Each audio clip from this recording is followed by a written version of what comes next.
Welcome to Life, Lessons, and Laughter with your host, Glenn Ambrose.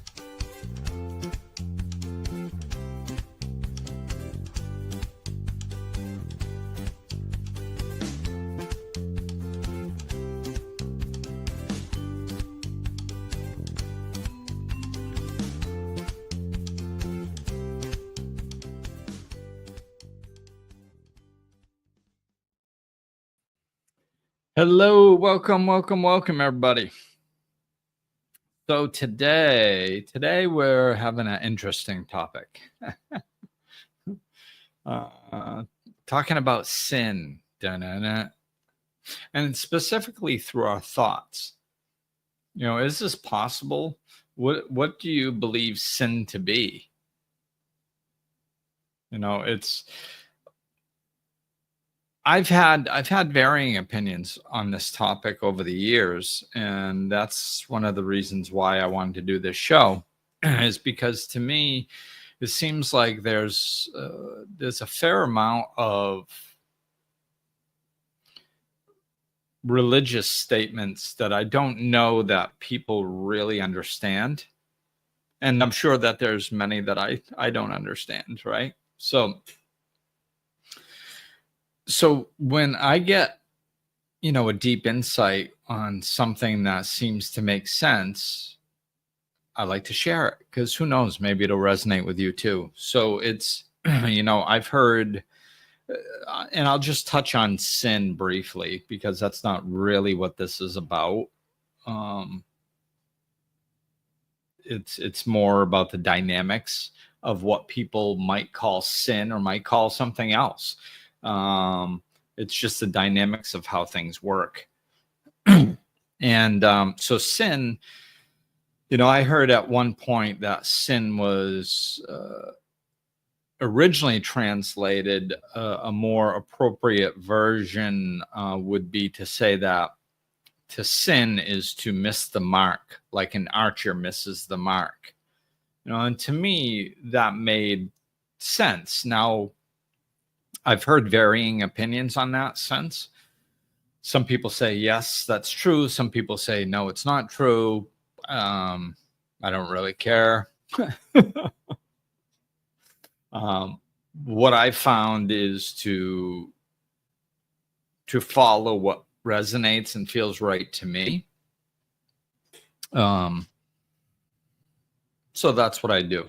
So to me, sinning, I just don't have this perception that God has this ego that makes him trying to control us all the time. Otherwise, why did he give us free will? So, I think we have freedom of choice, and I think that the consequences are basically built right into the actions, and we'll get into that more as I unfold this.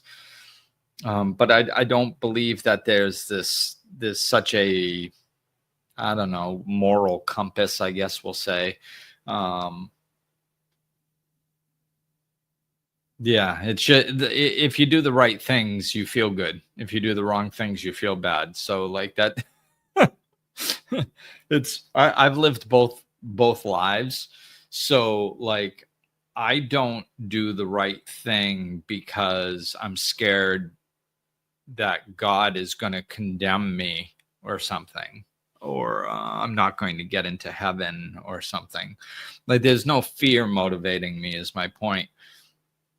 I do the right thing because it feels right, and I'm happier and I love myself more when I do it. And I think that that's in alignment with what God wants.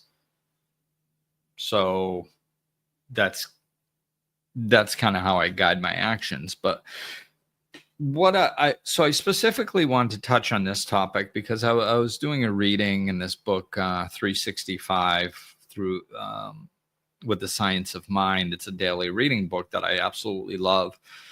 So I was doing my morning reading, and this reading, part of it just jumped out at me, and I really conceptually saw it in another way. So at the top it says, from Proverbs, "For as he thinketh in his heart, so is he." Okay, so that I'm like, okay, it just kind of jumped out at me. And then as I started in on the reading, that's just like a little quote on the top. As I started in on the reading, it dove right into that right at the beginning of the reading. And this is where the concepts really started oscillating around inside of me, and I started contemplating them. It says, note that Proverbs does not say that we are as we think we are. Quite the contrary. It says we are as we think. Here is a vast difference. We might imagine ourselves to be very clever while remaining quite dull. But if our thoughts are brilliant, we also are brilliant. As we think in our heart, so are we. The heart stands for the center of consciousness, the point from which everything that we are circulates. So I think I'm going to stop there, because that's the main part. And really, what was jumping out at me is it says, Proverbs does not say we are as we think we are. Quite the contrary. It says we are as we think. There's a vast difference. And I went, ooh, okay. So this is, we are not as we think we are.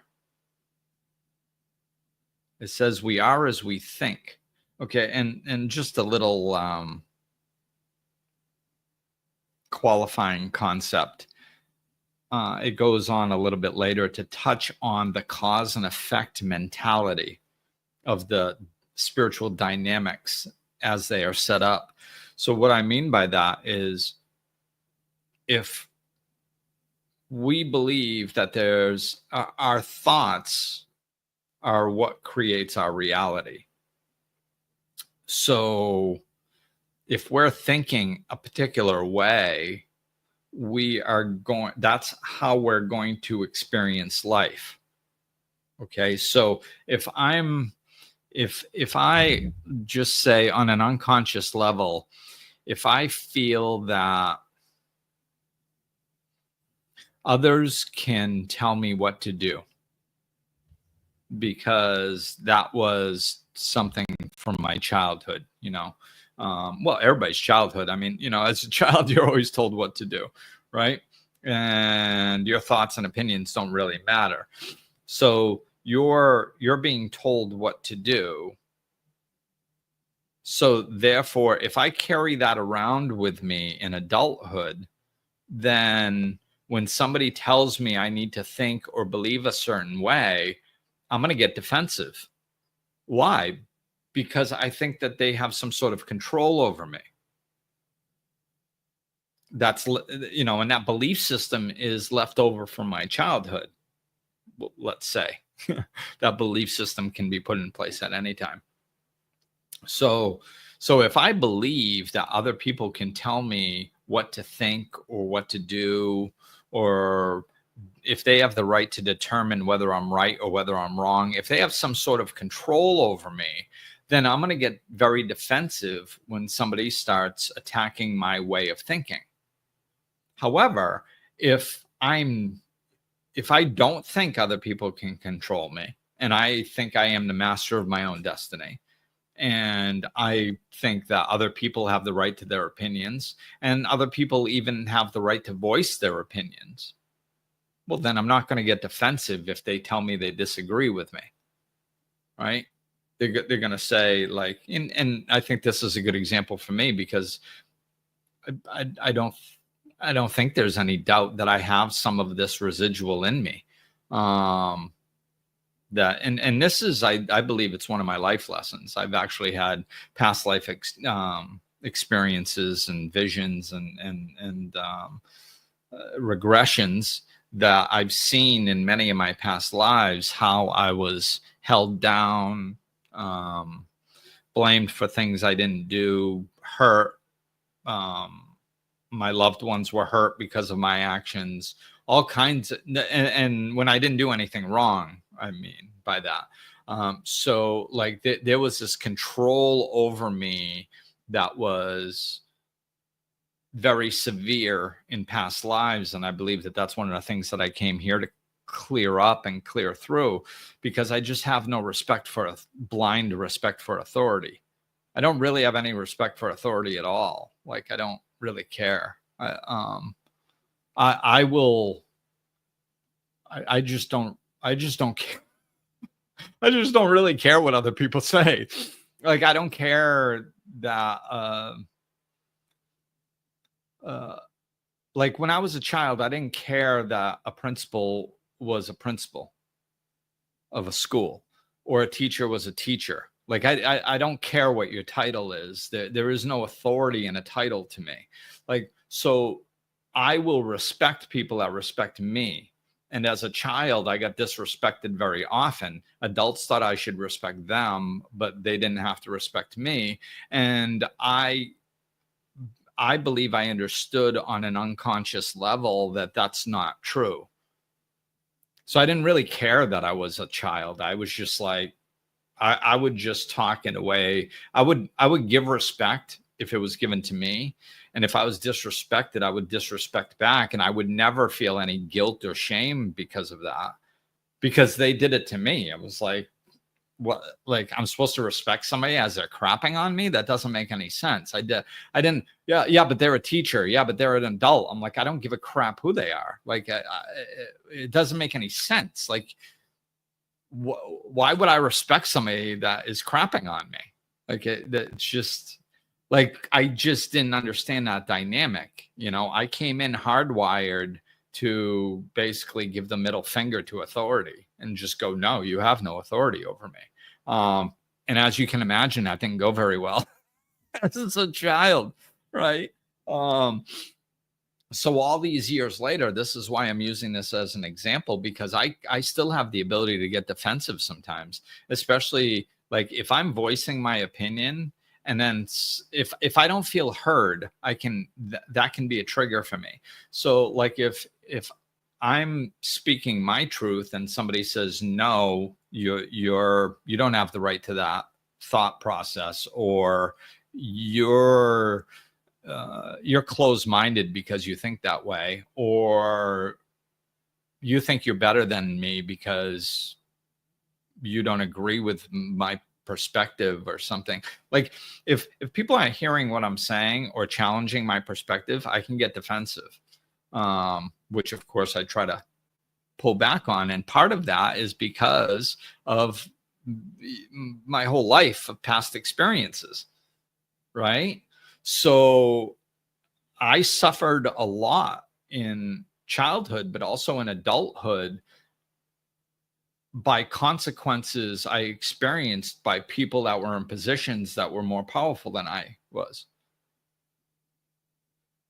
So, I experienced difficulties because of that, because many people in power think that I'm supposed to cow down to them or something because they're in a position of power, and I just see them as equals. Like, what? I don't think I'm better than anybody, but nobody is better than me. So to me, everybody is unequal. I don't care who it is. I don't care if it's the Pope or the president or anybody else on the planet. As far as I'm concerned, they're just an equal. And we can interact in a respectful way, or we cannot. And I will play either game. So, like, this is why I'm using that as an example. So my thought now, if I'm sitting here and I go, okay, how do I view myself? I'm going to get back to the specific reading. For as he thinketh in his heart, so is he. Okay. So as I thinketh in my heart can be shown through my actions. What I actually end up doing is a representation of how I thinketh in my heart. Now, I can sit back and I can rationalize my behavior. I can, in my head, I can think, well, I'm a really nice guy. I'm a good guy. I try to do the right thing. I try to be respectful. I try to respect others. But in my heart, if I feel that other people can have control over me, and if they try to control me, then I have the right to lash out towards them verbally. That's how I feel in my heart. That's my unconscious belief system. That's on a deeper level. If you challenge me, I will view that as an attack and attack back. Well, that's deeper. Okay? So I can sit here all day long and say like, "Oh, I don't attack people. I'm a loving, kind person." And I can rationalize when my behavior doesn't align with that and I lash out. I can say, well, I have a reason for lashing out. Like they said something to me first. It's like, so I think in my head, I think like I'm clever, I'm a good person, I'm kind. But yet in my heart, if something is deeper and overrides that and makes me act in a particular way, I'm not sure if I'm explaining this well. Then it's more powerful. That's what I truly am, not what I think I am. Oh, I'm a good person. Yeah, I mean, I'm not doubting that I'm a good person or not. But I don't run around attacking people. Well, unless they trigger you. But I don't tell myself that, right? In my head, I go, oh, I try to treat people with respect. I'm kind. I'm loving. I'm a good person. Yeah. And all those things are true. And that's why I can rationalize it. Unless they trigger me. Right? So am I truly a loving, kind person? In a lot of ways, yes. But in some ways, no. Not when I'm verbally attacking somebody because I felt attacked, because I'm not solid in that aspect of who I am. There's something on an unconscious level that still thinks that people might have some power over me. And I can't allow that in this lifetime. Right? So the more confident I get that people don't have power over me, I'm a sovereign being and I have nothing to defend, then the less I will lash out. Which I think I've made tremendous ground on this particular issue, but I'm not perfect at it. So this is what we mean. My point here is that we rationalize our behaviors on a mental plane. We can behave in certain ways, and because of our rationalizations, we pretend that that's not who we actually are, right? So let's go to something that is a little bit more specific here with this mindset. So the other way to say this is that like God tells us in the Gospel of Matthew that we can sin in our minds, for example, by being angry with someone. You have heard that the ancients were told, "You shall not commit murder, and whoever commits murder shall be liable to the court. But I say to you that everyone who is angry with his brother shall be guilty before the court." So here Jesus, and I'm just reading this. Here Jesus said a person can commit the sin of murder both by action and by becoming angry. For the anger motivates the action. God restates this principle in a different way in the following passage. You have heard that it was said, "You shall not commit adultery." But I say to you, excuse me, but I say to you that everyone who looks at a woman with lust for her has already committed adultery with her in his heart. Okay. So now when I was younger, I was like, I don't know about that, man. like, seeing an attractive woman, I don't know that lust is a very tricky word too, because we have this negative connotation to it. And there's an aspect of lust that is just natural. Like it's just a natural physical attraction can be misconstrued as lust. But to me, they're different, right? Lust is kind of a more advanced version, maybe not to everybody, but so to me, I'm like, okay, so I look at a woman and I find her attractive in a sexual way. That means that I've committed some sort of sin. Like that's ridiculous. And in some ways, yeah, I still kind of think to some degree that, no, that's not necessarily true. So, but use that word lust. Okay, lusting after somebody instead of just find somebody attractive. Now, all of a sudden, to me, that word implies like this conscious connection, this a lust. It's more of this driving pull. It's just not a fleeting thought. It's like you're ruminating. Oh, I really want to be with this woman, or I really want to do this thing. So like, when you start getting into that, now all of a sudden you're attaching to the fleeting thought. It's no longer just some fleeting thought. You're attaching to it, therefore putting energy towards it, which now all of a sudden we're talking about the cause and effect law. Okay. So like, so I guess here's my point. It doesn't matter if we do it physically or not. It doesn't matter if we actually go commit the sin, because the energy of it is what contains the punishment. Okay? So if I am lusting after some woman in some inappropriate way, obsessive, like whatever, some, really latching onto that thought, feeding it energy, lusting, like that is transpiring within me already. It doesn't matter if I go out and do it. So this statement doesn't mean that thinking it is the same as going out and doing it. That's not what it means. It means that thinking it has just as negative a consequence internally as going out and doing it.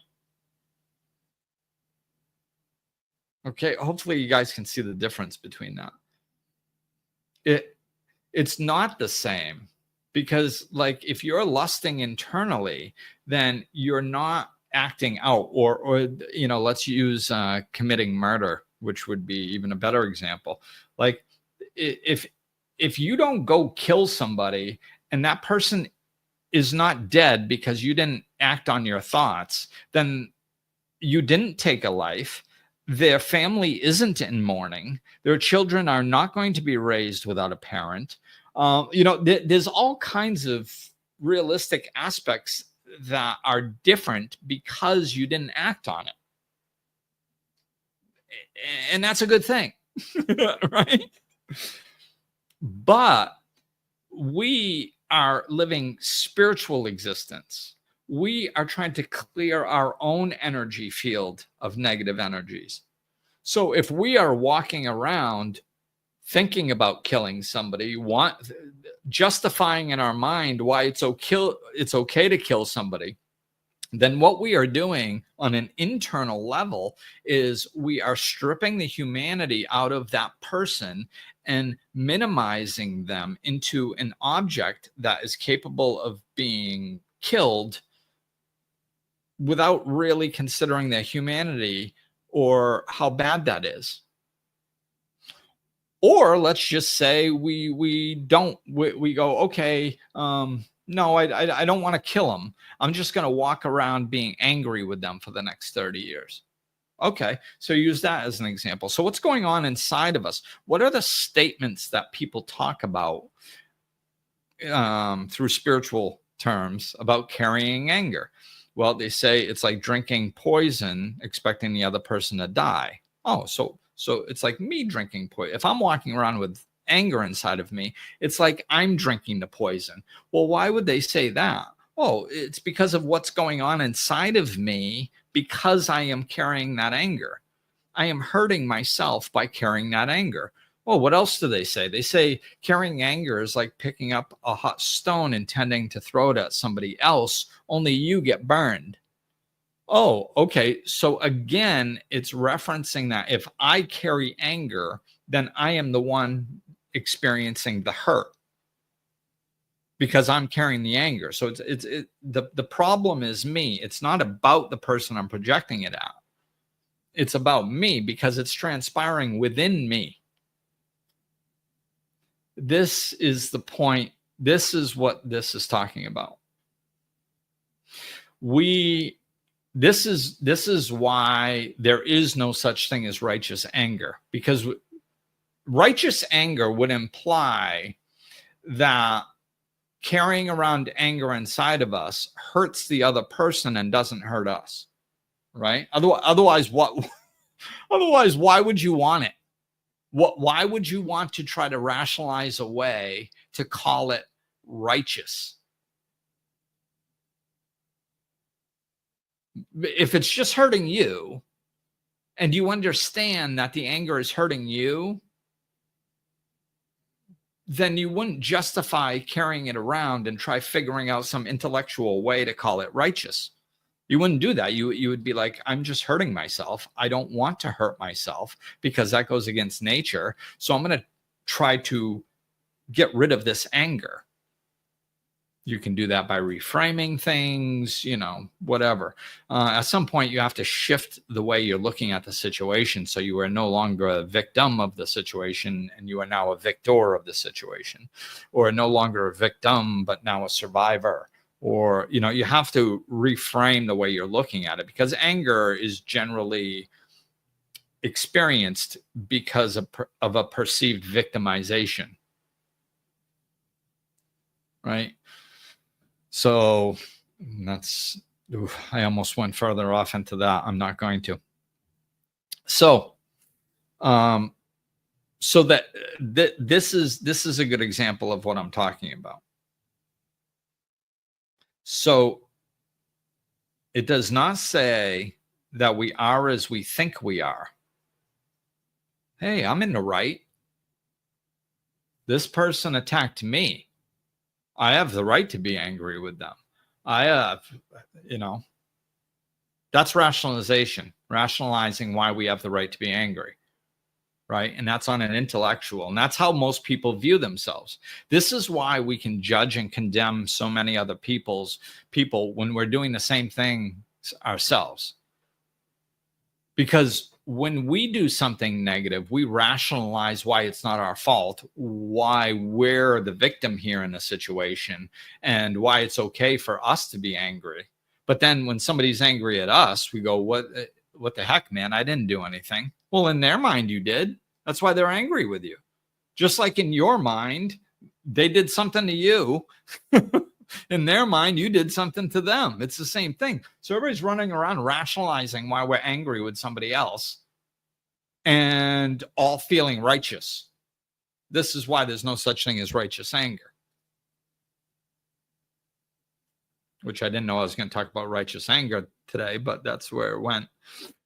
So this is how we can judge and condemn others and still think we're good people. Because there's a reason why I do my behaviors. They're just attacking me for no reason. I've never done anything to them, and they're just attacking me. But they attacked me, so now I can attack them. Well, that's not how they perceive it. Most people don't just run around attacking innocent people for no apparent reason or feeling angry towards somebody. So we are not as we think we are, because as we think we are is based on the rationalizations that are in control of our thought processes. Like sometimes I tell people, I go, if you feel like being lazy or, I'll just stick with that. If you feel like being lazy one day, then be lazy. Allow yourself to be lazy. Be like, I'm choosing to be lazy. I'm consciously choosing to be lazy. I'm going to be lazy. Just allow yourself to be lazy, because if you do it consciously like that, what's going to happen is you're not going to allow yourself to be lazy for too long, because there's no rationalization you're using. You're actually using truth. You're just deciding to be lazy. And being lazy when there are things that you should be doing is a negative thing. And as long as we're honest with ourselves about it, at some point we'll kick ourselves in the butt and go, as long as we have some self-esteem. Don't get me wrong. There are exceptions to this rule. People who are very in a hopeless state or depressed state can just reinforce this forever. But as a general rule, if you're doing something like granting yourself the ability to be lazy and you have a negative connotation of being lazy, well, then after a day, 2 days, 3 days, whatever, you're going to be like, okay, that's enough of that. I got to get up and do something. Why? Because you didn't rationalize your behavior away. So you're only going to participate in negative behavior for so long before you're going to go, well, I can't just keep doing this. I need to go do something. And you'll go correct the situation. You'll go take some action and stop being lazy. But most people, what they do is they go, well, I'm going to be lazy today. Oh, that doesn't feel good. Well, I've been working really hard for the last 40 years, so I deserve a rest. And then they rationalize it and they go, oh, okay. Now that can go on for weeks, months, years, because they rationalize their behavior. So they don't think they're lazy. Why? Because they rationalized it. Now, are they lazy? Yes, they're lazy. Well, why don't they think that they're lazy then? Because they're rationalizing their reality and they're making excuses for it. Okay, so, but being honest, if we know we're doing something that we shouldn't be doing, we'll stop doing it. It's natural. Right? So this is why it's important. If we understand this, now all of a sudden we start understanding to take responsibility for our energy that's within us. This is, like I said in the beginning, I don't do the right thing because of some fear of some God or fear of some consequence. I don't really have fear of consequences. I do the right thing because I like the way that I feel inside when I do it. I like me more. My self-love grows. I feel closer to the energy of love, which I perceive as God. Why? Because I'm vibrating at the same rate as God is. That's why. Not not because God said, thou shalt not do something bad. And I go, oh no, God said I shouldn't do something bad. And I really want to do something bad, but I want to be close to God. So see, this is why fear doesn't work.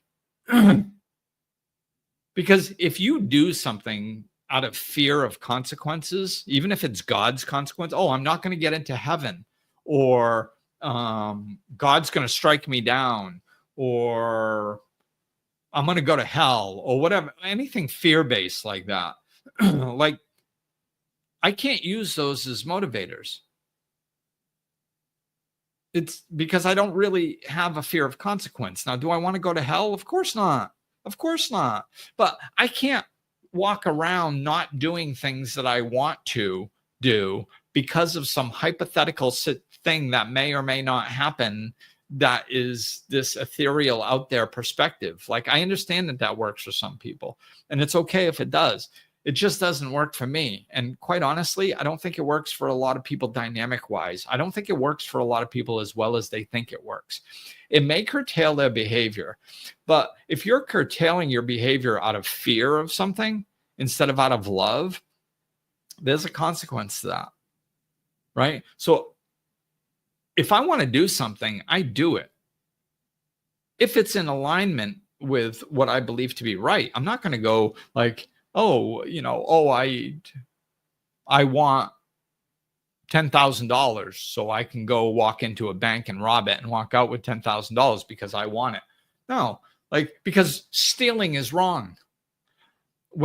if I steal, and I did plenty of stealing when I was young and alcoholic and in another life, I didn't feel bad about my stealing.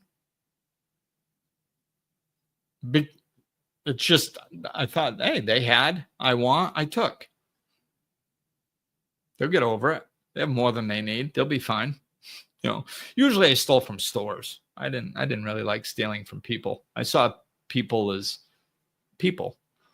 I saw stores as conglomerates making a bunch of money off a bunch of poor people. Like, that was just my perspective at the time. So like, I don't steal because I don't like thinking of myself as a thief. That's why I don't steal. It's not because I'm afraid of getting caught or I think God's going to punish me. I just don't like how I feel thinking of myself as a thief. I don't like that. I love myself more when I align myself with values of honesty and love and truth. And stealing is not part of that energy, right? So if I don't steal, I'm not stopping myself from stealing even though I want to. I'm moving towards loving myself and towards love in general, therefore closer to God. That's what motivates my behavior. I like walking around in a body that vibrates of self-love. I enjoy that feeling better because now don't forget, like I've been on this journey for 21 years. So for 20 years, and I'm just talking adult years now, I'm not talking about my childhood, 20 years of adulthood, I walked around vibrating at a rate of somebody who didn't love themselves, who rationalized their behavior, who made excuses for their behavior, who made poor decisions, who hurt others. I've vibrated at that rate. And I don't like that. I like vibrating at the rate that I have in the last 21 years, where as a general rule, I'm a loving person and I love myself more and I make good decisions and I do good things in alignment with what other people might call moral values. Like morals to me implies that like there's some sort of a code that somebody wrote down or something. And to me, it's just in alignment with energy. Like, yeah, I have my own morals. Are they the same as everybody else's? I don't know. If I feel something vibrates at the rate of love, then I want that part of my vibration. Who knows? I might be mistaken with something. Maybe my brain convinced me that this was an expression of love when it wasn't, or something. Who knows? I can make mistakes, but as long as I believe that it's part of love, then I want it incorporated in my life, in my body, in my vibrational being, in my energetic being.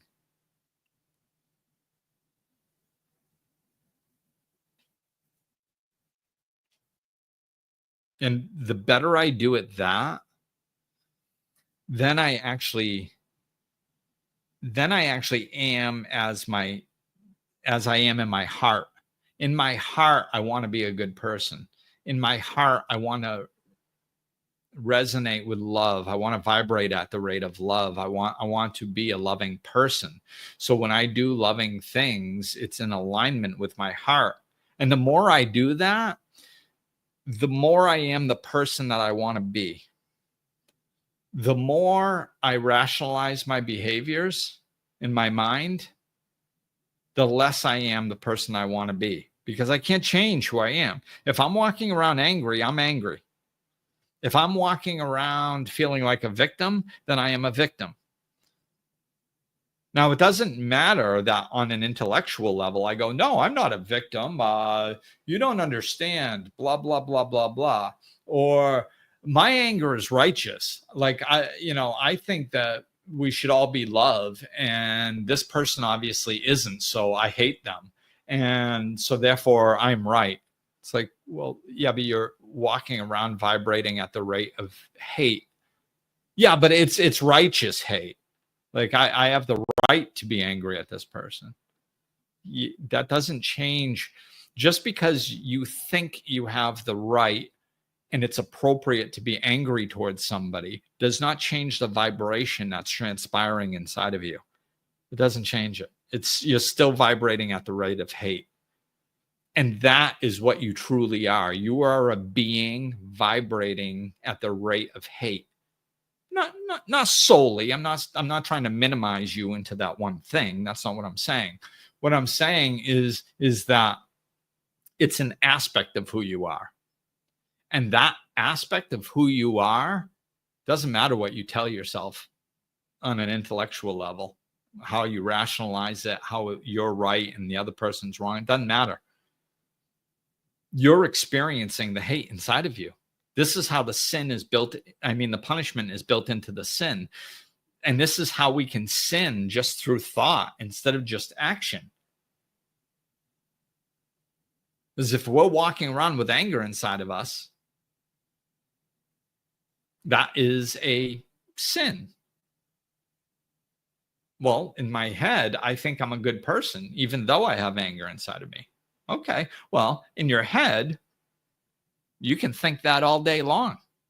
Doesn't really matter, because in your heart, you're angry.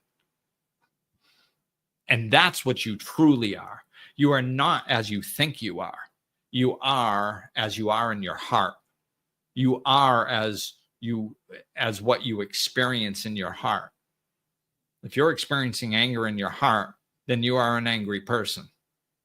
And you are suffering the consequences of that anger being inside of you already. That's your punishment for your sin, if you believe in punishment. I don't even like using that word. I don't think we're punished. I think it's just a natural consequence. There's a natural consequence. God is not punishing us for experiencing hate. He doesn't have to punish us. It's built into it. If you are walking around with hate inside of you, you are experiencing the natural consequences of walking around with hate inside of you. And that is, you are suffering. Your vibration is not one, it's a little less, let's just say you have anger about one issue, right? Well, you are that much less a loving person because you can't vibrate at love and anger at the same time. It's either love or anger. You can't have both. So if you're vibrating at 90% love and 10% anger, then that's what you truly are. Right? Which is wonderful. I mean, I'm not saying we have to be perfect. I don't know if any of us are 90-10, but whatever. So let's just say we're trying to get to a 75%, 25%. Like, let's say we just want to be 75% love, 25% other stuff, negative, just to give ourselves leeway, right? Just this strictly a hypothetical experiment here. So the goal, we'll say, is to just try to get 75% love, 25% anger. And right now we are vibrating at 65% love and 35% anger. Well, how do we get to the 75% that we're trying to get to? Well, we have to forgive. We have to stop rationalizing some anger, 10% worth of the stuff we're carrying around. We have to shift our belief systems. We have to stop rationalizing. We have to be honest with ourselves and go, no, I'm carrying around anger, and that's hurting my vibration. That's hurting my closeness to God. That's hurting me. It's not hurting anybody else. It's hurting me. The fact that I'm angry with this person is not affecting them. And even if it were affecting them, let's say it's a family member and it really bothers them that you don't talk to them anymore. That's their own stuff. Like that, you're not actually really affecting them. Like if you forgave them, they would, well, you don't even have to tell them you forgive them. They'd still be walking around with all that stuff inside of them for years, and you're over here feeling fine. Like, so this is what's meant by this, okay? So hopefully, when we understand, now we can understand that it's not a punishment, it's a natural consequence. If we are thinking things, and I'll go back to the adultery thing for a moment. Like if you're thinking about somebody else's wife or somebody else's husband, and you just keep ruminating and ruminating. Like, what you're doing that's not loving. That's not respectful towards the other person's spouse or their relationship in general, or even it's not even respectful for the person that you're lusting after, because like they're already in a committed relationship. So you lusting after them is not respecting what they want. What they want is they chose to be in a committed relationship. That it's not loving to disregard what other people choose for themselves. So this is what is meant. So you're carrying all this negativity inside of you, and if you carry it around long enough, it can start controlling your behaviors. Sometimes it doesn't, sometimes it does. So it could actually make somebody make a pass at this person, or even end up sleeping with them. Well, where does that start? That's what always kills me. Like when people end up sexually with somebody that they knew they shouldn't be with, their rationalizations are hilarious. They're just off the charts. They're like, oh man, it just happened. And I'm like, what do you mean it just happened? Like, you were standing there and your clothes fell off, and somehow this gust of wind, like from opposing sides, pushed you two together, and you were having intercourse and you don't even know how. Like, that's weird. Well, no. They're like, well, we went out and had drinks. Be like, okay, why'd you go have drinks? Well, we're just going to have drinks. Like, well, didn't you tell me last week that you were interested in them? Or didn't you have a past relationship with them? Or didn't you know you were attracted to them and that you shouldn't be with them? Yeah, but it was just drinks. No, it was a stepping stone. You were rationalizing your behavior, and it was a stepping stone to get you to do what you really wanted to do. See, this is why the mind, it's cause and effect. Like, if we keep holding these desires and cultivating them and giving them energy, eventually we start taking actions to actually bring that into being. That's what we do. We're creators. So if we harbor something that we want to create long enough, we'll start trying to create it, even on an unconscious level. You see? So I'm going to wrap up with this. Now, hopefully you guys got a better understanding about what this concept is, right? And how it works. What I don't want you to do is to start freaking out and judging yourselves over every thought that you have. Right? It's not about that. It's not about that. Thoughts come and go, man. Our brain is a computer. It just shoots stuff through all the time. And sometimes, we can see somebody attractive and be like, wow, they're attractive. So what? They're attractive. A flower is pretty. Like, it's not that big of a deal. It's when we attach to these things, when they're not unconscious, just spit out thoughts. When we attach to them and feed them, that's where the problems start. That's where we actually take it and start bringing it into us. And one, we can start cultivating it into a possible rationalized experience that we end up creating. Or we just walk around carrying it, depending on what type of energy it is, like the lust, we could actually start trying to create the anger. And both of these go both ways. It's just clearer to look at it this way. And the anger we can carry around within us and just consistently damage our own vibration and our own self-love. So like, once we latch onto these things and we harbor them and we rationalize them and we tell ourselves why they're okay and blah, blah, blah, that's where the problem is because we think we are the way we think, and we're not. We are the way we are in our heart, what we truly believe, what we're harboring on the inside is who we truly are. And if you are harboring a ton of stuff on the inside, don't worry about it. Just start chipping away.